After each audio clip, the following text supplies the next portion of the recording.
olunaku olwaleero katwetegereze modeling layout. Wonyiga modeling ojja kwetegereza nti mu Blender tufuna kye bayita quick tool menu erisaidiza wano. Era mulimu options nnyingi nnyo providing tools eziwerako okubeera nga tusobola customizinga vertices, edges ne faces.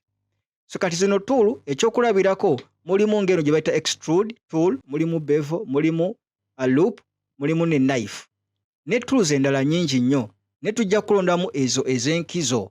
Naye ate njagala okimanye nti none waggulu bakuwadde additions settings ekyokulabirako nti no tulina addition settings eza vertices, eza edges, n'eza faces, n'eza UV mapping. Era tujja kubeera nga nazo tuziraba. Wabula ekyenjawulo ekiri ku modeling workspace eno ntino ejja ne kibayita modifiers.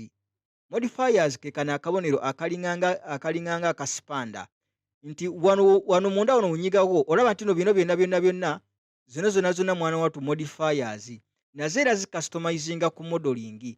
Era tujja kubeera nga nazo tulabamu oba tutoolamu ezo ez'enkizo ze tusuubira nti nno za mugaso nnyo. Ekyokulabirako ng'eno bevel mwana watu ya mugaso nnyo okukamala. Eyo bevel ya mugaso nnyo. Era mu episode yaffe egenda okuddako tugenda kutwala obudde bungi nnyo wano munda mu modeling nga tugezaako okutuwalinga n'okwetegereza tools zino emu ku emu naddala eziri eno mu modifier ne zino tools zino. Naye njagala okimanye nti nno en workspace mwana wattu nnyangu nnyo singa zino tool obeera nga ozitegeera.